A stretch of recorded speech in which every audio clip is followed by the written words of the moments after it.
Falcon coming from Miracle right there. Very good pick here. Brody also really good against a lot of assassins in the meta. And it also does a lot of burst damage, especially these free stacks, you know, onto someone like Glue. It's just all those babies, you just wipe them out in one shot. So really nice pick here. Can they stand out? Is Alien gonna play out of this world this game? We shall find out. I think Alien on that Vendetta is meant to create that cross-map plays to kind of match that link. Remember, the biggest weakness of the Ube strat is that you're walking around together. You can only walk down one lane. You cannot be at 3 lanes at once. With the Benedetta, you can rotate from one lane to another very quickly to respond to that link. So I feel like Benedetta being picked up in the first part of the draft is a very good foresight coming out from the side of Incendio Supremacy. Falcon, on the other hand, they need to play this pick, right? They need to also try to protect Beatrix. I feel like they can. It's because Falcon, they need to make sure that the enemy is super dangerous, but we're gonna go into game. All right, in the game, straight off the bat, based on the drafts here, Incendio Supremacy have a lot of anti-CC. They can get out of a lot of the CC, that the lockdown pressure that Falcon has. Again, Tianzi, Demon Slayer, means that maybe he's not going to be that active on the map. He might just be actually opting to go for farm. This is where it gets really rocky, in my opinion, for the Ling, right? Because Tianzi's gone from the Demon Slayer too. He's going to have a better time in the clear department, and that's where Ling can be really vulnerable to these invades that Incendio can set up for because they have a better wave clear in the mid lane. Oh, here we go in the mid lane. Tianzi's gonna find a little bit of poke into his HP bar, and it's gonna be Falcon taking the Lethal Wonder in the river. I think that's a good fight for the side of Falcon, right? That's some stats that Ken desperately needs. Got to get to level 4 as quickly as possible. I think what Falcon have in their draft is a lot more flexibility, right? We've seen how the power of a Kaja can counter-engage. You don't need to force your Kaja to force that engage with that flicker. You can also play a Kaja passively. You catch the engager from the side of Incendio, drag him back, and reverse that person down.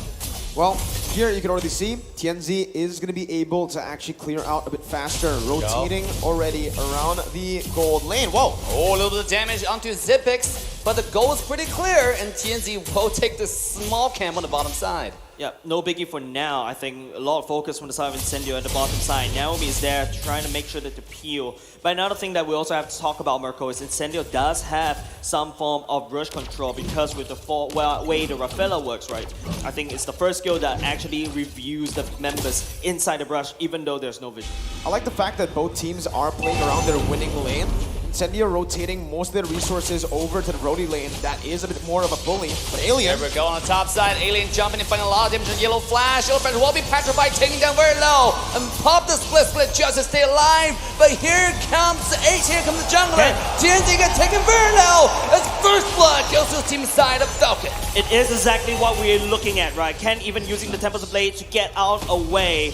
I love the play coming out from Falcon. They identify who to target down. That is the jungle down, but it's going to be Incendio. They need to try to reinforce Divine Justice into the combo of Justin, and it's going to be another kill to Falcon. They take this fight, and they are making a move to the turtle. Falcon already, again, not only are they winning in these skirmishes, but they're also controlling the neutral objective game. It looked really good for Incendio Supremacy with a lot of HP, but that's when Falcon actually utilizes that to isolate these members, splitting them apart and putting them in the false sense of security. Yeah, looking at the items right here, ladies and gents, it's going to be the Brody Sunshine going straight for the BOD. Whereas if you notice, it's going to be, I believe, halfway through. I think there's some confusion for the side of Zepex whether I want to go for the BOD first. But I feel like he needs more, maybe even a Hunter Strike or even Blade of Hephaestus as well to benefit from the render shots. It's very, very tough now for Incendio Supremacy. 1,000 gold lead with the composition around the gold lane. I think the main problem for Incendio Supremacy is they were playing towards their weak side of the map. Alien, sure, he's been popping off. He's been making a lot of good plays, but against the glue, there's not really much kill pressure you can put on him. It's actually going to be Alien who wins out in that lane. That's why Falcon's been playing around the XP lane. Incendio should utilize the Brody lane, where he can actually bully the Beatrix and try to look for the trades that we saw in the keys to victory. Cross map. Ken looking for a little bit of poke. Yellow Flash already finding his way into the fight, and Alien's looking to fight back to keep the jungler healthy. But it's 40 seconds until the turtle. It's 40 seconds until the turtle. There's no reason why these two teams should fight there. Another benefit from the side of Alien is that, yeah, with the the emblem currently so that he could just regain and heal so that he could sustain the fight even longer against Glue. Another benefit about the Benedetta is that I can clear the wave quickly and then rotate even faster, and there's also that potential Bottom for side, us to... here comes Divine Judgment, and the hook is real, damage ready. It is Sunshine taking low, the rough way finding the damage, and funding the kill. And Justin will take the marksman down, and funding a double kill to the side of Falcon. I feel like Incendio may have made this mistake, giving Justin that comfort pick of a Kadita, especially when going for an Eve and Ube strat Mirko. It comes down to timing now, right? Early on, Incendio played for the wrong side of the map. They were punished, and Falcon got that gold lead to start rolling. And they were able to actually utilize that to win in the gold lane too. And even here, Ken goes in. Oh, Ken goes in, finding a lot of damage to Alien, but he's very, very mobile. So can he get away from the fast hand Ken? Ken is taking a lot of damage, but it's not gonna be enough to barely take him low, as Ken will take down Alien on the top side and now making a move to the top tier 1 tower. It's very hard now. Naomi's gonna be caught though. Naomi is getting caught, and the decimation comes in as now Incendio looking to fight back. This is a single kill, make it double. TNZ is shredding the HP of the entire Falcon, and now Glue finding his entrance to the team fight, but not able to find much. Will have to retreat for now, taking a lot of damage. Now, do mind you, this guy's very, very tanky though. He's getting beaten up, but it seems like he's okay. It's gonna be okay enough. Not so fast as Incendio. One more comeback, and Incendio is fighting back. It's not really fast. I love the fact that Incendio, it's like, you know what? I know I'm behind in gold. I lost 2 turtles, but I'm gonna make this coin tosses. I want to try to fight, and then hopefully if Falcon makes a mistake, I will punish them. I love the fact that they are not afraid to go for these skirmishes, even though they've been losing in these team fights and in the pickoff game. You can see that the 2,000 gold lead by Falcon now is only down to 1,000 gold lead. And in terms of this matchup and the item builds, for the Ling, Ken actually has gotten a few of those good items in here, man. You can already see it with the Windtalker, and on the way to the Berserker's Fury, he's going to be able to hit that power spike a bit faster than Tienzi. And even when it comes down to the Beatrix Brody matchup, Brody not really getting much done in the gold lane. It's Beatrix who has more gold to play with, and if she scales up faster and is able to actually force Sunshine to fall off earlier on, it's going to be very bad for the Brody. Gee, this is actually really interesting right now. Naomi, the top 1 in total MVPs, win and lose in total throughout M4 series, 8 MVP. I mean, Naomi will be feeling very good about himself. No, he doesn't have to feel good about himself. We all feel good about Naomi. This guy has made a god of himself. Speaking of that, this is Falcon now starting the turtle. Oh, here comes the Alien, makes his entrance to the team fight. Divine Judgment immediately issued on the Alien, who is able to get away, but TNZ funded entrance to the back line. Buff wave being issued just to get himself away. Ken is looking for the damage to TNZ, who's getting away. The heal is absolutely insane. Yellow Flash onto the back line, onto Apex 47. He's a little bit too tanky for the damage off the Glue, but now Falcon is retreating back to the turtle as they want objective over more skirmish. Incendio, I think they have to be a bit careful. I definitely feel like Falcon should take this turtle right here, and that's where you see the Rafaela start to pop up, try to show up, just in case if TNC overheats a little bit, you have the bonus movement speed and Q to run back. The way Falcon are playing, right, they actually are winning out in these prolonged trades that should be in favor of Incendio Supremacy based on how much damage output they have. But guess what? That's Brody. That's a burst marksman. You're mainly looking for burst, not DPS. So Zipix can actually be the one to win out in these sustainable battles, dealing out more damage in a long time instead of Sunshine, who just wants to go for that crazy burst. And with the items here, you can already see that's going to be very, very tough for the Brody to compete in the damage department against the Beatrix, who's already building towards the Hunter Strike. Ling as well. Remember, he went for Windtalker, Berserker's Fury, so there's more DPS than burst. And you gotta be worried about Incendio, because this game skills later into the game. Falcon, they have a hyper carry lane, they have a hyper carry Beatrix. This is only getting scarier as the hyper carry really gets her item, really get a power spike. One Divine Judgment might just decide the entire game. Speaking of in the middle lane, might look a little suspicious here. Naomi coming in to flicker. Oh, and the TNZ will be targeted, beaten up, taken down, and into the rough way to the back line. Killing spree goes up Ken, and the Falcon secure the entirety of the fight. They take it. They secured the entirety of the fight. Alien left a little bit awkward at the bottom side. It's a 5v4 in the mid lane. The best part is you see how Naomi timed the ultimate, making sure that TNZ uses the CC immunity first and then strikes back.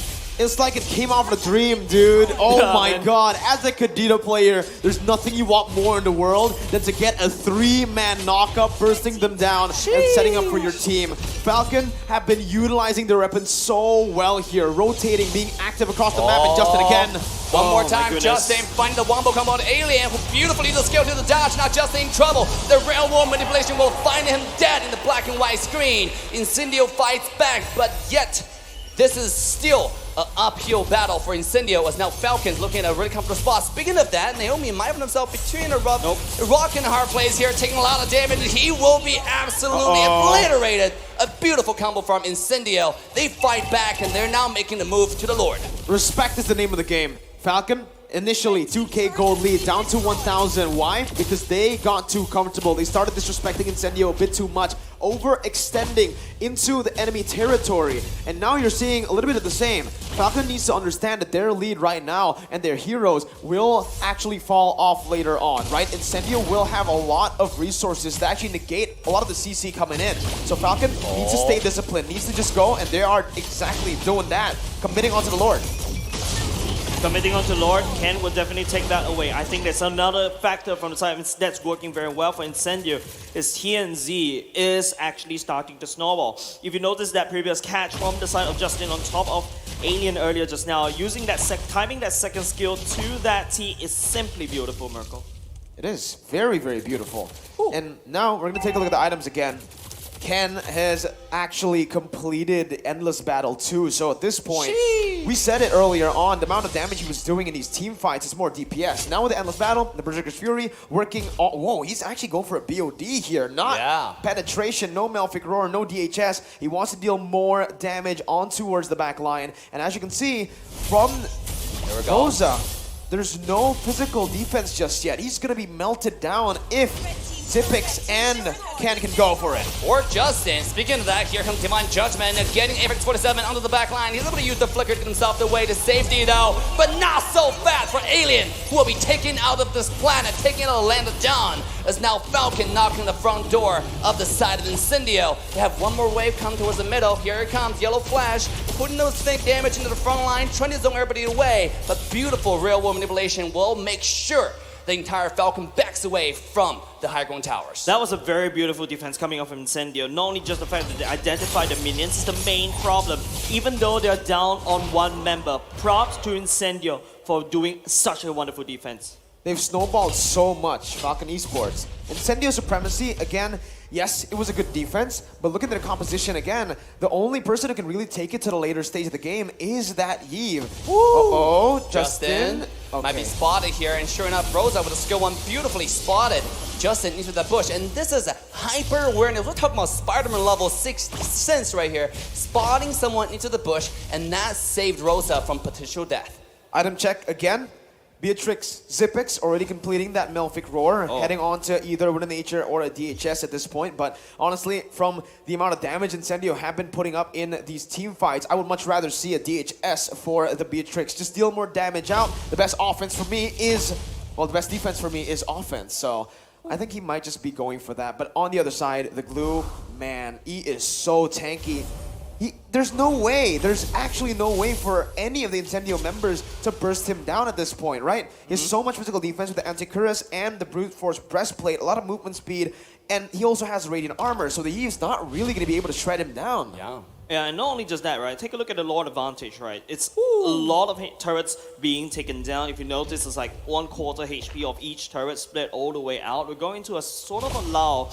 You mentioned, Merkel, Falcon needs to show some respect over to Incendio. Even though they've got this 8.5k gold lead, they're doing it right now. The Lord will be spawned. That's probably one of the highest Lord advantage that you can get in Empire 4, right? Close to 4,000 gold gained by the singular Lord, and that was the entry-level Lord. And here it comes, the enhanced Lord after 12 minutes. And it seemed like Falcon's getting it complete uncontested.